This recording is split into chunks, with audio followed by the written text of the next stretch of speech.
യുദ്ധത്തെക്കുറിച്ചോ നിർഭയത്തെ സംബന്ധിച്ച ഒരു വാർത്ത വന്നാൽ അവരതാ പ്രചരിപ്പിക്കുകയായി. ആരാണ് ഈ വാർത്ത കൊണ്ടുവന്നത്, ആരാണിത് പറയുന്നത്, ഒന്നും അവർ നോക്കുന്നില്ല. സകല ചാനലുകളും അവർ കാണും. ഒരു അഡ്രസ് ഇല്ലാത്തവർ പറയുന്നതും അവർ കേൾക്കും.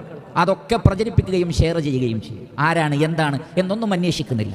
പ്രവാചകന്റെ കാലഘട്ടത്തിലും അങ്ങനെ ചിലരുണ്ടായിരുന്നു. എന്തും വാർത്തയാക്കും.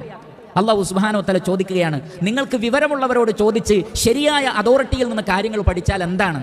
അള്ളാഹുവിൻ്റെ ഫളില്ലായിരുന്നെങ്കിൽ ലത്തബഅ്തുമുശ് ശൈത്താന ഇല്ലാ ഖലീല, നിങ്ങളിൽ ഒരു ന്യൂനപക്ഷം ഒഴികെ ബാക്കി എല്ലാവരും പിശാചിൻ്റെ പിന്നാലെ പോകുമായിരുന്നു എന്ന് പറഞ്ഞാൽ തെറ്റായ വാർത്തകൾ പ്രചരിപ്പിക്കലും ജനങ്ങളെ ഭയപ്പെടുത്തലും പിശാചിൻ്റെ ഏർപ്പാടാണ്. അതിൽ പിശാചിന് വല്ലാത്തൊരു സന്തോഷമുണ്ട്.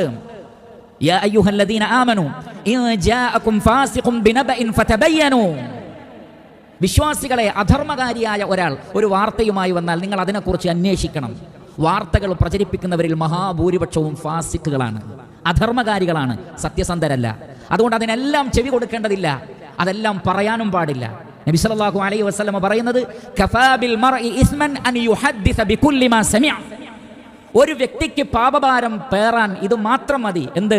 അൻ യുഹദ്ദിസ ബികുല്ലി മാ സമിഅ, കേട്ടതൊക്കെ സംസാരിച്ചുകൊണ്ടിരിക്കുക. എവിടുന്ന് എന്തൊക്കെ കാലകീലകൾ കേട്ടിട്ടുണ്ടോ അതൊക്കെ പറയുക എന്നുള്ളത് ഒരിക്കലും പാടില്ലാത്തതാണ്.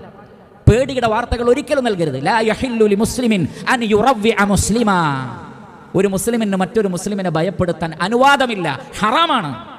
ഒരാളെ പേടിപ്പിക്കാൻ പാടില്ല വാക്കുകൾ കൊണ്ട്. പല ഭീതികളും നാവിലും വാട്സപ്പുകളിലും അതേപോലുള്ള സംവിധാനങ്ങളിലും മാത്രമാണ്.